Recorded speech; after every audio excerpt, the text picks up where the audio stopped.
দক্ষিণ এশিয়ার মানচিত্র কি চিরতরে বদলে যাওয়ার মুখে দাঁড়িয়েছিল?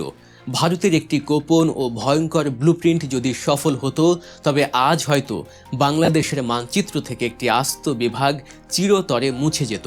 রাতের অন্ধকারে বিনা নোটিশে হাজার হাজার ট্যাঙ্ক আর যুদ্ধ বিমান নিয়ে প্রতিবেশী দেশের উপর ঝাঁপিয়ে পড়ার এক জঘন্য চক্রান্ত কষেছিল দিল্লির সাউথ ব্লক।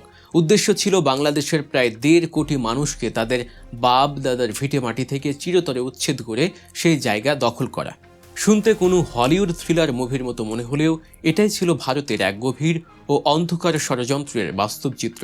কিন্তু এরপর যা ঘটল তা মোদি বা অমিত শাহ কেন, পুরো ভারতের কোনো কট্টরপন্থী নেতাই স্বপ্নেও কল্পনা করতে পারেননি।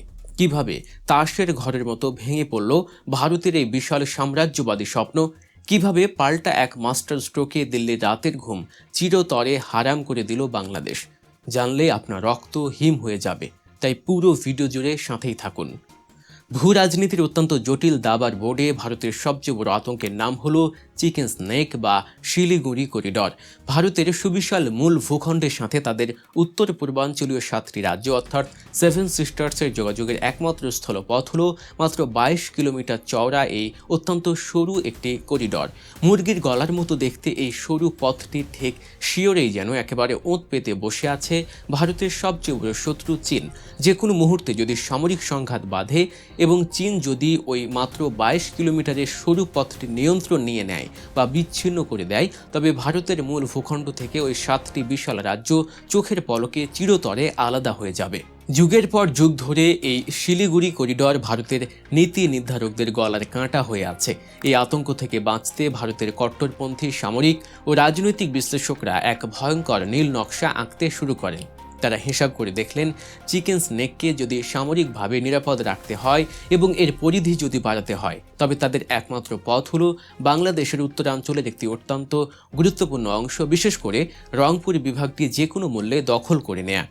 কিভাবে একটি স্বাধীন ও সার্বভৌম দেশের আস্ত একটি বিভাগ ভারতে গিলে খাবে? এই জঘন্য চক্রান্তের মাস্টার মাইন্ড ছিলেন ভারতের জাতীয় নিরাপত্তা উপদেষ্টা বোর্ডের সাবেক সদস্য ও কট্টর সামরিক বিশ্লেষক ভারত কারনাদ। তিনি সাউথ ব্লকের সামনে এমন এক প্রস্তাব তুলে ধরেন যা আন্তর্জাতিক আইনের চরম লঙ্ঘন। তার পরিকল্পনা ছিল বাংলাদেশের ঘাড়ে চেপে বসা বিপুল পরিমাণ বিদেশি ঋণের বোঝা এবং অর্থনৈতিক দুর্বলতাকে তাদের প্রধান হাতিয়ার হিসেবে ব্যবহার করা। ভারতের পরিকল্পনা ছিল মাত্র 1 বা 2 বিলিয়ন ডলারের টোপ ফেলে ঋণ মওকুফের প্রলোভন দেখিয়ে পুরো রংপুর বিভাগটিকে বাংলাদেশের কাছ থেকে চিরতরে কিনে নেয়া। কিন্তু তারা খুব ভালো করেই জানত বাংলাদেশ কখনোই নিজের 1 ইঞ্চি মাটিও বিক্রি করবে না। আর ঠিক এখানেই আসে তাদের প্ল্যান বি, অর্থাৎ সরাসরি পেশি শক্তি বা সামরিক আগ্রাসন। দিল্লির গোপন ব্লুপ্রিন্টে বলা হয়েছিল, বাংলাদেশ যদি তাদের এই নোংরা আর্থিক প্রলোভনে রাজি না হয়, তবে কোনো পূর্ব ঘোষণা বা নোটিশ ছাড়াই রাতের অন্ধকারে রংপুরের বুকে সামরিক ট্যাঙ্ক ঢুকিয়ে দেওয়া হবে। এই অমানবিক পরিকল্পনার সবচেয়ে নির্মম দিকটি ছিল ডেমোগ্রাফিক ইঞ্জিনিয়ারিং। রংপুরে যুগ যুগ ধরে বসবাসকারী প্রায় 1.5 কোটি সাধারণ মানুষকে জোরপূর্বক উচ্ছেদ করে বাংলাদেশের ভেতরের দিকে ঠেলে দেওয়ার ছক কষা হয়েছিল। আর সেই শূন্য হয়ে যাওয়া বিশাল ভূখণ্ডে ভারতের বিভিন্ন প্রান্ত থেকে হিন্দুদের এনে নতুন করে বসতি স্থাপন করার কথা ভাবা হয়েছিল, যাতে রংপুরকে চিরতরে ভারতের আসাম বা পশ্চিমবঙ্গের সাথে যুক্ত করে নেওয়া যায়। আসামের মুখ্যমন্ত্রী হিমন্ত বিশ্ব শর্মা এবং পশ্চিমবঙ্গের নয়া মুখ্যমন্ত্রী শুভেন্দু অধিকারীর মতো নেতারা তো এই দখলদারিত্বের স্বপ্নে রীতিমতো বিভোর ছিলেন। তারা প্রকাশ্যেই বিভিন্ন রাজনৈতিক মঞ্চে এই ধরনের উস্কানিমূলক কথা বলে আসছিলেন। নিজেদের এই জঘন্য নীল নকশা বাস্তবায়নের জন্য ভারত কেবল ড্রয়িং রুমেই বসে থাকেনি, তারা বাংলাদেশ সীমান্তে শুরু করেছিল ইতিহাসের অন্যতম বৃহৎ ও ভীতিকর সামরিক মহড়া।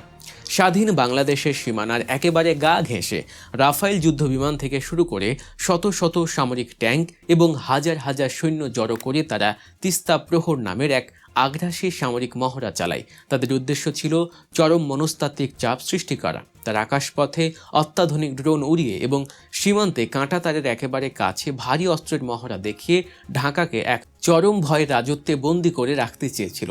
ভারতীয় সামরিক বাহিনীর আস্ফালন দেখে মনে হচ্ছিল রংপুরের পতন এখন কেবল সময়ের ব্যাপার।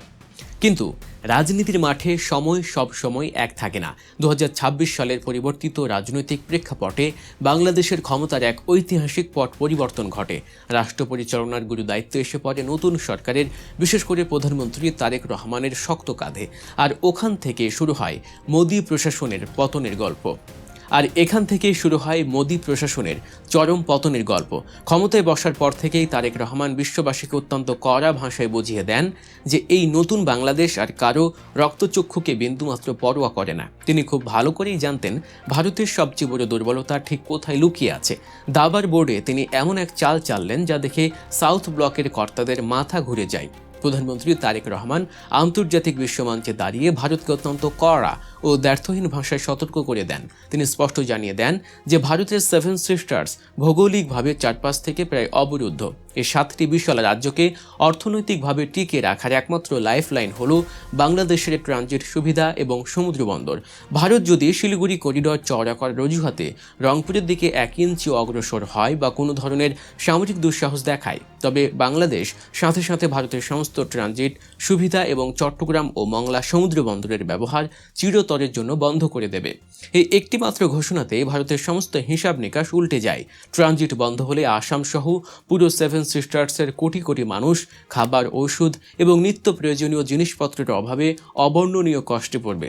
সেখানে এক বিশাল মানবিক ও রাজনৈতিক সংকট তৈরি হবে, যা সামাল দেওয়ার ক্ষমতা দিল্লির নেই। অর্থাৎ অন্যের জন্য খোঁড়া গর্তে ভারত নিজেই পড়ে যাওয়ার উপক্রম হলো।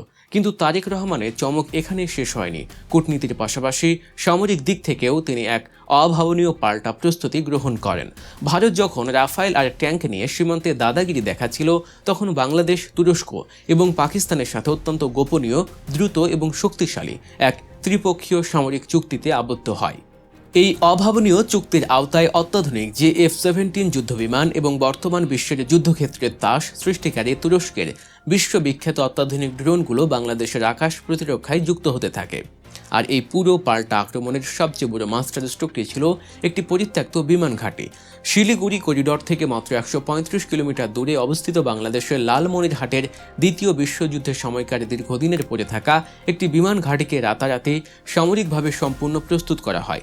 এই ঘাঁটিতে যখন তুরস্কের ঘাতক ড্রোন এবং আধুনিক যুদ্ধ বিমানগুলো সারিবদ্ধভাবে মোতায়েন করা হলো, তখন দিল্লির কর্তাদের পায়ের তলা থেকে আক্ষরিক অর্থেই মাটি সরে যাওয়ার দশা। কারণ এই লালমনিরহাট বিমান ঘাঁটি থেকেই এখন খুব সহজেই শিলিগুড়ি করিডর এবং এর আশেপাশের সমস্ত ভারতীয় স্পর্শকাতর সামরিক স্থাপনাগুলোকে 24 ঘন্টা তীক্ষ্ণ নজর রাখা সম্ভব। ভারত যদি ভুল করেও কোনো আগ্রাসী পদক্ষেপ নেয়, তবে বাংলাদেশ মাত্র কয়েক মিনিটের মধ্যেই তার চরম ধ্বংসাত্মক জবাব দিতে পুরোপুরি প্রস্তুত। এখন লালমনিরহাট থেকে আকাশে ওড়া বাংলাদেশের একটি সাধারণ নজরদারি ড্রোনও ভারতীয় সামরিক বাহিনীর বড় বড় কর্তাদের মনে চরম ভীতির সঞ্চার করে। তারা হাড়ে হাড়ে টের পেয়ে যায় যে আকাশ এখন আর তাদের সেই পুরনো একচ্ছত্র দাদাগিরি চলবে না। দিল্লির নীতি নির্ধারকরা একসময় দাম্ভিকতায় ভেবেছিলেন টাকার জোর আর সামরিক ভয় দেখিয়ে তারা খুব সহজেই রংপুর দখল করে নিজেদের মানচিত্র বড় করবেন। কিন্তু বাংলাদেশের অটল নেতৃত্ব, নিখুঁত ভূ রাজনৈতিক কৌশল এবং শক্তিশালী সামরিক মিত্রদের উপস্থিতির কাছে নরেন্দ্র মোদী ও অমিত শাহের সেই দাম্ভিক রাজনৈতিক কৌশল চরমভাবে মুখ থুবড়ে পড়ে। বাধ্য হয়েই মোদী প্রশাসনকে তাদের এই আগ্রাসী অবস্থান থেকে লজ্জাজনকভাবে পিছু হটতে হয়। যে রংপুরকে তারা গিলে খাওয়ার দিবা স্বপ্ন দেখেছিল, সে রংপুরই আজ ভারতের বুকে সবচেয়ে বড় কাঁটা হয়ে দাঁড়িয়েছে। বাংলাদেশ প্রমাণ করে দিয়েছে যে তারা আর কোনো পরাশক্তির খেলার পুতুল নয়। নিজেদের অধিকার এবং সীমানা রক্ষায় এই দেশ যে কোনো আগ্রাসনের দাঁত ভাঙা জবাব দিতে জানে। দর্শক, নিয়মিত এমন বিশ্লেষণধর্মী ভিডিও পেতে গল্প নিউজকে সাবস্ক্রাইব করুন। দেখা হচ্ছে পরবর্তী ভিডিওতে। সে পর্যন্ত ভালো থাকুন, সুস্থ থাকুন। আল্লাহ হাফেজ।